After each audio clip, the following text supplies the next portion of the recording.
Welcome back, Left Reckoners. David Griscom here, joined as always by my good friend Matt Leck. How you doing, brother? I'm doing good, David. Good to be with you. Yeah, man, this is going to be a really great episode because we're thrilled to be joined by Vivek Chibber. Vivek is a professor of sociology at New York University, author of many great books, including The Class Matrix and Confronting Capitalism, as well as going to be the host of a really exciting new podcast project over at Jacobin. But we'll talk a little bit more about that in a second. Vivek, thank you so much for joining us on Left Reckoning. Great to be here, guys. Thanks. Yeah, I mean, look, there's a lot to get into. I mean, a lot of people, I think, were fairly shocked by the election results, earlier last November. And I mean, I want to talk a little bit in depth about some of the shifts that we saw. But first of all, I want to ask you, how do you sort of see this election in its relationship to the major changes that have happened since 2016, right? It really did feel like politics sort of opened up in a way after I had sort of felt, predetermined for a long time. I mean, how do you see the results of 2024 in the relation to, these past few elections? In many ways, I think it's continuing a trend that started in 2016 and you might think was briefly interrupted in 2020. And that trend was the gradual shift of the electoral base of the Republican Party towards the poorer sections, geographical sections of the country, and with a greater participation of working class voters of all races within that party. And within the Democratic Party, an acceleration of something that started in I would say, the early 2000s, or rather, really the mid 1990s, and then continued into the 2000s, which was an electoral alliance that relied more on college educated and affluent voters and less on the white working class. And even now, it's starting to, I wouldn't call it hemorrhaging, but there's a bleeding of non-white workers as well. So in a very real sense, David, I think 2020 was kind of an aberration. Trump lost that election, but it had a lot to do with COVID and how politics was roiled after COVID. 2024 is sort of bringing us back to reality, which is that the Democratic Party is sort of quite happy to say goodbye to its historical base and embrace a combination of elite-oriented neoliberal policies with some cushions for the poor, and a very aggressive embrace of elite identitarian politics. I think the Republicans are kind of in flux right now. They're not becoming a working class party by any means, but they don't quite know what to do with their own shifting base. And the next 4 years is going to be interesting to see where they land, where they end up. Well, on that, I wanted to sort of ask you, like, when Matt and I or others have sort of talked about this shift amongst working class voters of all races, either out of politics or towards the Republican Party, one of the responses that we usually get is Joe Biden was the most pro-union, pro-working class president of our lifetime. How do you sort of square that argument that they're making that, like, Joe Biden did run this very economic populist, presidential administration and didn't get rewarded for it at the ballot box? First of all, it's a low bar. To say that he's the most progressive and populist president of your lifetime is, what, like 30 years? It means absolutely nothing, because starting in the mid-1990s is when the Democratic Party aggressively moved to the right on virtually everything.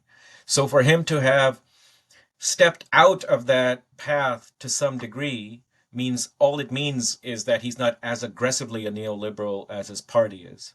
Now, that said, one cannot deny the fact that there was a turn back towards more state intervention in the economy and even towards redistribution. But a couple of points here, David. One is that the redistribution lasted about 18 months.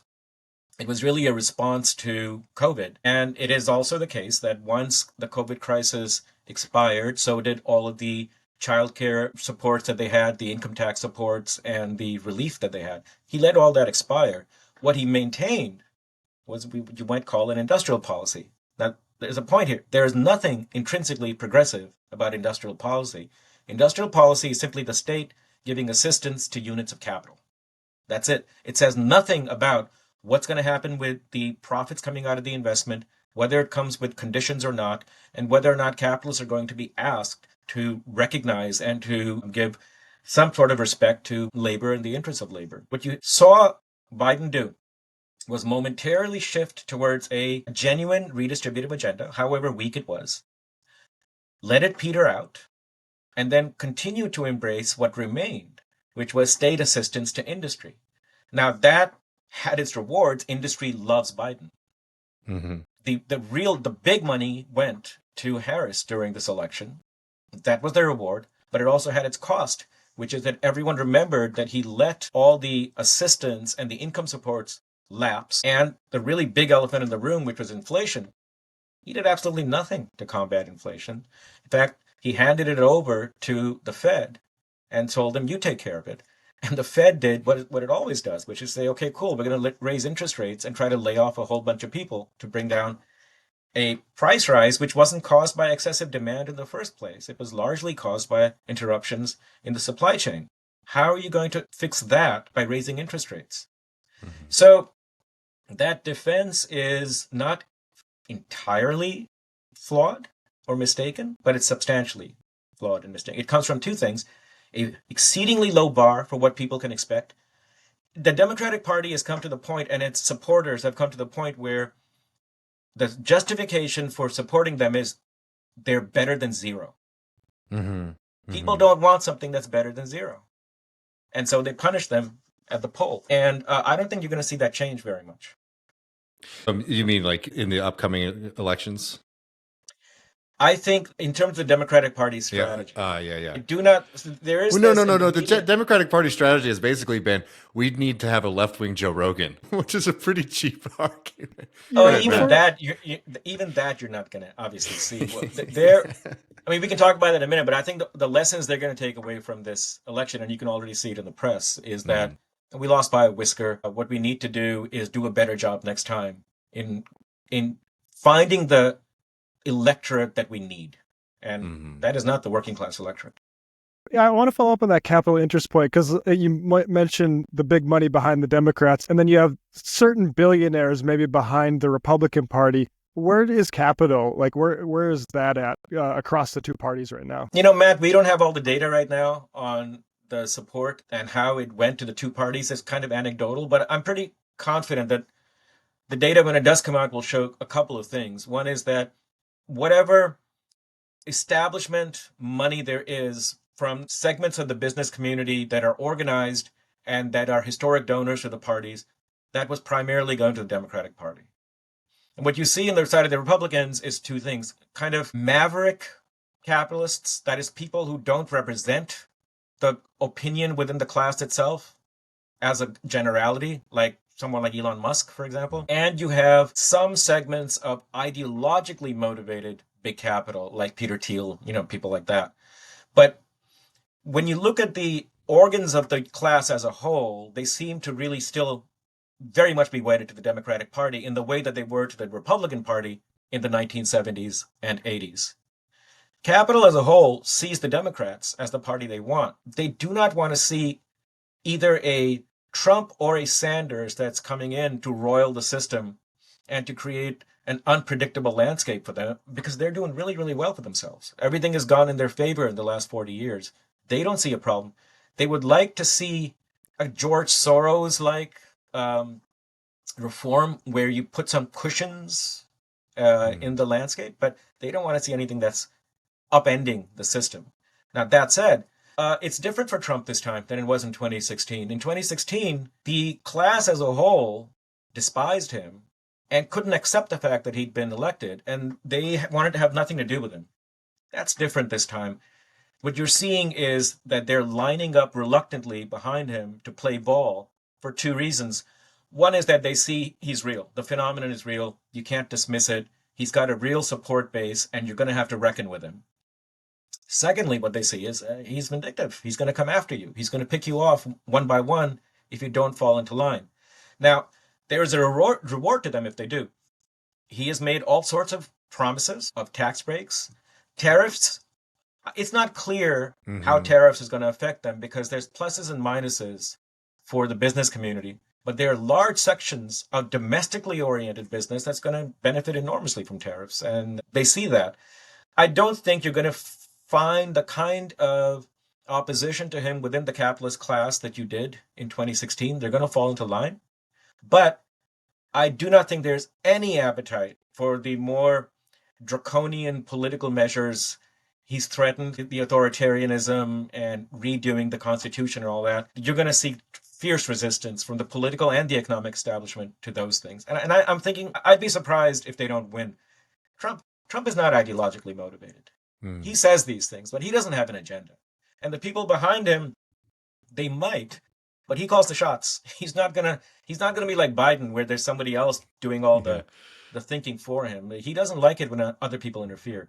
So my sense of it is that the fears about the state collapsing, having a new dictator, that kind of thing, I think they're overdrawn, because I don't think anybody in the political establishment really wants that. But the shift towards a deglobalization, well, that's real, but both parties are orienting toward that now. Trump just represents the sharper edge of that. So, let's talk a little bit about some of these shifts that we have seen amongst working class voters. And, one thing I really appreciate about having you on this program and your work is how you push back against this kind of Marxist idea of quote unquote, or not, pop Marxist, let's call it, idea of false consciousness, right? And I mean, so I would love it if you could sort of talk about how us as socialists should sort of maybe see some of these shifts that have happened towards Trump, maybe what we should do with it. And then also, if you could just remind folks why this false consciousness idea is not really helpful for building up strong political movements. Let me start with the idea of false consciousness, and then we can go into what the strategic openings are right now and maybe some of the warnings. The idea behind that, especially when it comes to elections, is that workers have a set of interests. They have real interests, like they need better jobs, they need more security, they need food on the table, et cetera, et cetera. They have real economic interests. But because of the force of ideology, because of the force of the media, or because of their own shortcomings, they can easily be duped. They can be duped into voting for the wrong party, not voting to support their local union, not paying their dues, et cetera, et cetera. And because of that, working class movements are handicapped by the fact that they can be misled or led into the wrong avenues, and workers can be hitched to the wrong wagons, the right-wing political parties or corrupt union bosses, things like that. Now, I don't think the actual political parties that led working class movements ever really propagated this idea. You can see some rhetorical flourishes this way and that. But parties cannot succeed in organizing workers if they treat them like fools, if they treat them like dupes. They cannot go and lecture to them as to what their real interests are when the workers say to them, here's what we would like to see. They can't just say to them, well, you're wrong about what you'd like to see. Here's what you should actually be demanding. Because people don't like being treated with disrespect. This is something that really came out of the intelligentsia. In trickles in the 30s, 40s, and 50s, but it really took off in the 70s and 80s. So the alternative to the idea of false consciousness is that workers have a pretty rational understanding of their circumstances, and they make the choices that they can, the ones that they think will work the best for them. But just like anybody else, you can make a choice that you think will work to your favor, but you can be wrong about that, right? You can go to a doctor who you think is the best doctor around, but he can be a quack. You didn't know it. But when you find out he's a quack, you'll try to do something about it. Similarly with workers. So in the case of Trump, there is a big section of the chattering classes whose opinion is that workers, especially white workers, because of all these horrible ideas that they have, like their racism and their misogyny, etc., they're really driven by that. And to the extent that they have other underlying interests that we could reach out to, they're buried under all this garbage of theirs. And therefore, they have to be brought out of it. Well, how do you bring them out of it? Essentially, Maoist re-education camps, I think. I think the idea is that you have to kind of lecture them and scold them, or you dismiss them. You say these guys cannot be relied upon, so we need a new constituency, and that new constituency will be who? Oh, the people with the right values. Typically, college-educated students, the heroic, what's called people of color. I don't know what that, but apparently everyone who's non-white, and those virtuous workers who have come to their senses. You select on what you're based through their values, not on the basis of their interests. Why? Because they don't know their interests. They don't recognize their interests. So that's the basic idea. Historically, what the socialist position has been is that workers have a pretty decent idea of what their interests are. And if they're not behaving in ways that you think they should, it's probably because there are constraints on them, or that they've made decisions about their choices and they said, we don't want any of these choices. We don't want any of them. We're going to do the best we can. And the way you bring them back is not by wagging your fingers or by lecturing them, but by immersing yourself with them in their circumstances and figuring out what makes apparently irrational choices in fact reasonable to them. And once you know what makes it reasonable, now you can start working with them to see how you can change their direction in a way that's more consistent with their interests. You cannot do that until you understand their circumstances in which they're functioning. That's the basic idea. Now, second part of your question, first part of your question was what do we make of this moment in history with regard to the lessons we can learn? I think it's pretty clear that a lot of the American working class electorate of all races has said, we do not like what the Democratic Party has to offer us. Now, that's not a one-off thing. Defenders of the party are correct when they say this is mainly an anti-incumbency election. They're right about that. But the shift towards the Republican Party is now upwards of 20 years old. It's not this or that election. You cannot dismiss what's happened in the working class on the basis of this election. There is a historical de-alignment going on from the Democratic Party. To my mind, for the left, the biggest mistake you can make right now is to narrow all of your strategic vision to winning the next election, bringing the Democrats back in. And the reason for that is the Democratic Party, insofar as it wants to get back into power, is not going to try to reconnect with working class voters. The reason it won't do that isn't just because of its own ideology. It's because most of the working class has given up. If you want to bring them back into the electoral arena, it's a long-term process. You're going to have to actually build new institutions, not just the trade unions, but an actual party that actually has a place in their lives, that actually connects with them. That's a lot of resources. What the party is going to do in the short run is double down on the Harris strategy, which is to say, we lost by a razor-thin margin. Most reliable avenue for us is to devise a better strategy for the disillusioned Republicans, for the voters who actually come out and vote, and bring them back out. If your goal is simply winning the next election, that's the rational strategy to do. But if your goal is towards social democracy, you have to have a longer term perspective. And that means not just bringing the Democrats back, but using the Democrats to build new institutions. That's going to be a longer project. What do you make of, I'm sure you've seen, as all of our listeners have, Bernie Sanders' reaction, to this election. What do you make about some of the rhetoric that we've been getting from him regarding, the need for new institutions and kind of reorienting the movement, either around, because he's been talking, he hasn't come out explicitly saying that he's going to launch a third party or anything like that. But he has said that, there might be more value in running independent candidates, working class independent candidates where possible, against both Democrats and Republicans. And I'm just curious if you have any thoughts or sense from the Bernie reaction so far. I think a party is absolutely essential. Mm-hmm. I think if he tries to organize it as a third electoral party, it'll go down in flames. There's no chance whatsoever of a third party running in elections against the existing two parties unless one of the two parties collapses. Mm-hmm. People don't want to waste their vote. They're not going to vote for a third party. But the key thing is what you just said, David, where possible. If you can run those candidates in districts where you think there's an opening, where you think there might be a reasonable chance of victory for those candidates, and where voters would see that there's a reasonable chance, then yes. But that's going to be far and few between.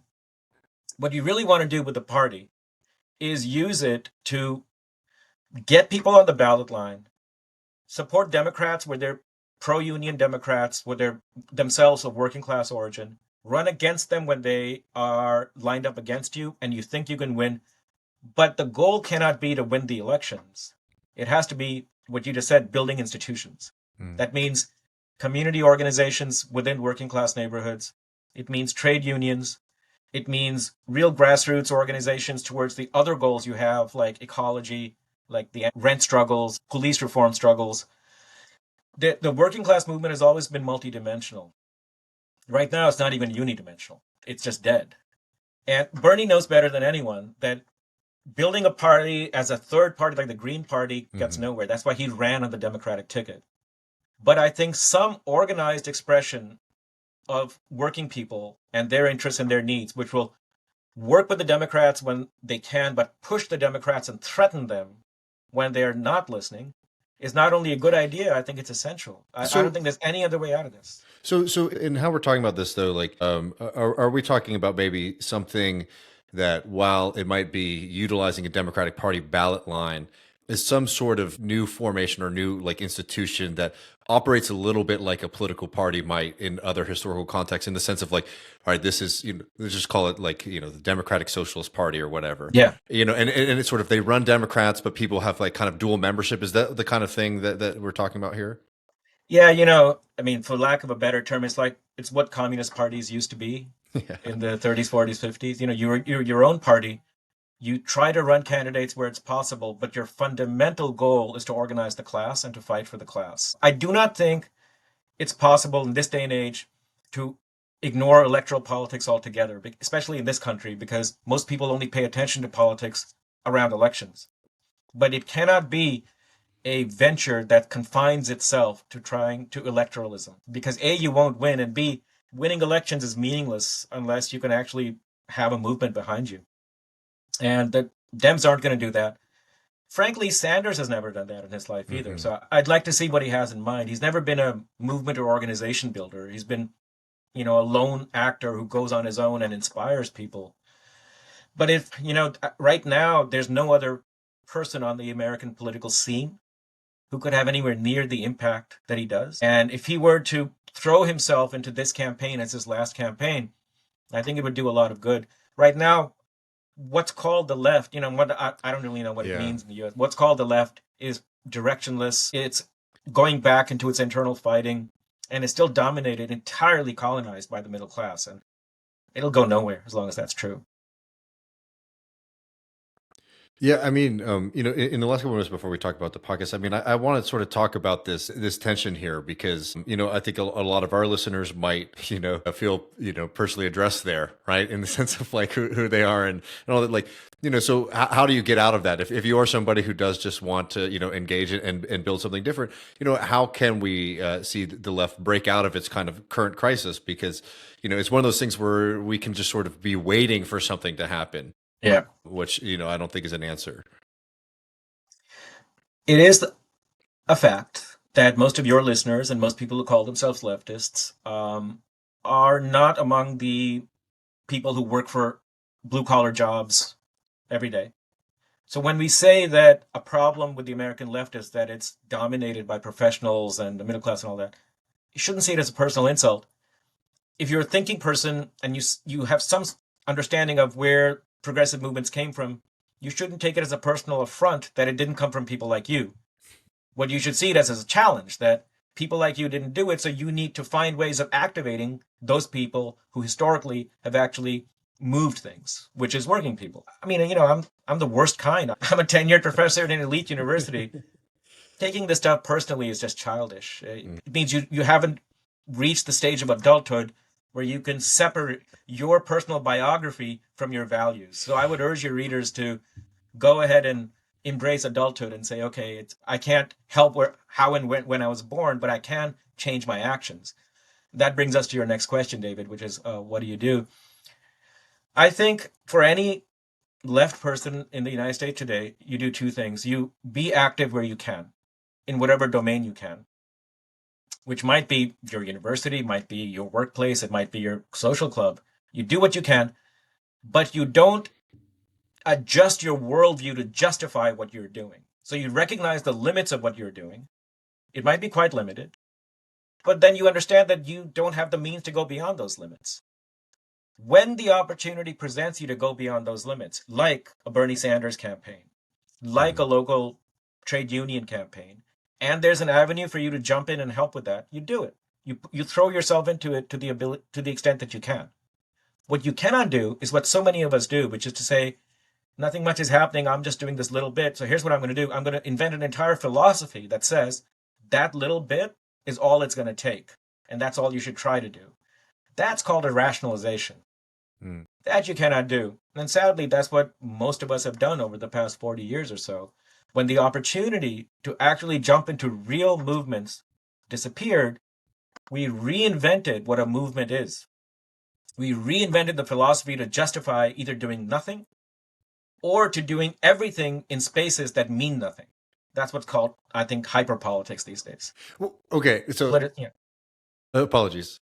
And I know so we're getting to the end, but I wanted to ask you this. I mean, like I've been doing this program. We've been doing this program. We're working with Michael Brooks, since like 2017 or so. And I was a socialist before then.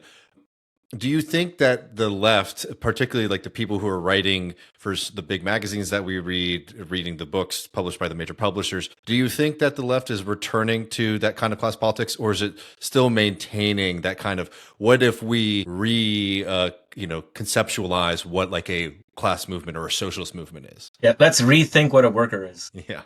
And that kind of thing. When like Whoopi Goldberg says, I'm a working person because I choose to show up to work every day. I think that there's been what I would call a permanent shift. Permanent's a big word, but let's just say it. There's been a permanent shift in the left so that there's a healthy section of it that understands what real politics is and what actual movements are and why working people have a special place in these movements. I think that we have not gone back to the pre-Bernie era in that respect. That said, I do believe that there is a great deal of work to be done to sharpen our commitment to placing working class action at the center of our politics, instead of simply seeing it as one amongst many cool things that one can do, what's called today intersectionalism. I think a lot of that crap is there, and I don't think it will never go away as long as what's called the left is a chattering classes and the Mandarin class, because it is just a fact that people tend to reflect the circumstances that they're in. And journalists, academics, politicos, and consultants all live in the same universe. And they write for each other, and they write to each other, and they seek each other's approval. They do not seek the approval of somebody who works 12 or 14 hours a day in a Walmart or in an auto plant. Until you get an intelligentsia that seeks their approval, you're going to have a lot of mishmash in this publishing world, in the journalistic world. That's not a moral failing. That is them acting in their interests. To expect otherwise, again, is just unrealistic. And would you say, sorry to jump in, would you say journalists are even worse than they were maybe like 60 years ago in that regard? Like more Forget 60, even 20 years ago. Look, there's something about the newsprint, right? And the television media, which you guys know, it's only a fraction of the size it used to be in 2000. And the place that the top news venues occupy in print media, the Times, the Post, the Wall Street Journal, the Boston Globe. In television, it's the main anchors and the news media. The place they occupy is so much more influential within their profession than it used to be 20 years ago because of the smaller size. What's happened is that while it's gotten smaller, the recruitment ground from which those journalists come is crazy now. They all come from extremely elite backgrounds, and the rise of identity politics has given them license to only talk about concerns of the wealthy. They have such an open contempt now for working people. You just read the Times and the Post. It's really quite extraordinary. So when that is what's mainstream, you can imagine if you want to be left-wing in the journalistic profession, you can't deviate too far from the mainstream because you'll become a nothing, a nobody. Nobody will pay attention to you. So as that mainstream shifts to the right, what's called the left will move right along with it, because you have to be the left wing of the respectable. If you want to be respectable in that world, you're going to have to cater to their interests and their needs. What journalism is today is just a horrible, tiny, pale reflection of what it used to be in the 80s and 90s. You cannot rely on it for anything. Well, I really appreciate you taking some time to join us, and there's definitely so much more that we could have got into, and we'll just have to do it again soon. Before we let you go, this new project y'all are working on over at Jacobin, I believe it's Jacobin Radio feed is how you get all these, is really exciting. Could you tell us about this project? Well, the project kind of came to us about in the summer or fall of 2024. When everything was getting going around the elections and one could see that the Democrats would be embattled. But also there was this feeling that, Catalyst tries to put out analysis that speaks to the times, but tries to go deeper into the issues than, say, Jacobin itself does. Jacobin has its own media outlets and its own analyses, but we were thinking that it'd be good to have something that does on the audio and the video what Jacobin does in newsprint, so what Catalyst does in the print media, which is provide a deeper analysis of events around us as we see them. And that's what was behind the podcast then, which is it's put out by Jacobin, but it's more of a Catalyst inspired thing. Mm-hmm. So we're going to do two sorts of things. One is have ongoing analysis, not just commentary of political events. The distinction is that commentary jumps in and immediately provides you with reactions to what's going on, whereas analysis tries to get underneath the events to give some sense of the social forces behind them and their place in the longer scheme of things and the flow of things. First of all, you want to have analysis.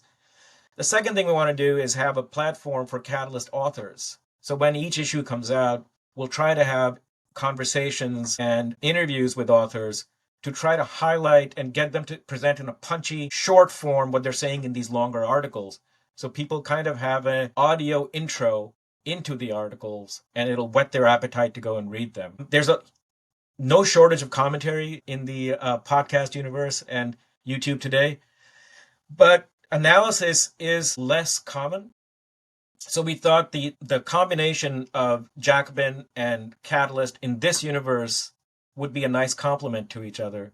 We'll see how it goes. It might flop. We'll see how it goes. And I don't know how long we'll do it, but hopefully people will find it interesting. Yeah, I mean, we're really, really excited for it, and for all the people working behind the scenes making it happen. We're big fans. So we'll have links below for people to go and find it out. I think the first episode will be releasing Wednesday, December 4th, if I'm correct. Yeah, what we're going to do is release, I think it's on December 4th. If all goes well, it should be available in your feed on the 4th.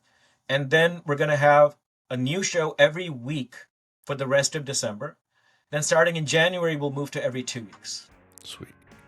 Well, everybody go, and if you're not already, you should be subscribed to Jacobin Radio. Also, subscribe to Catalyst and Jacobin in print. Vivek, thank you so much for hanging out with us today. Yeah, thanks a lot for having me, guys. Good luck. Thanks.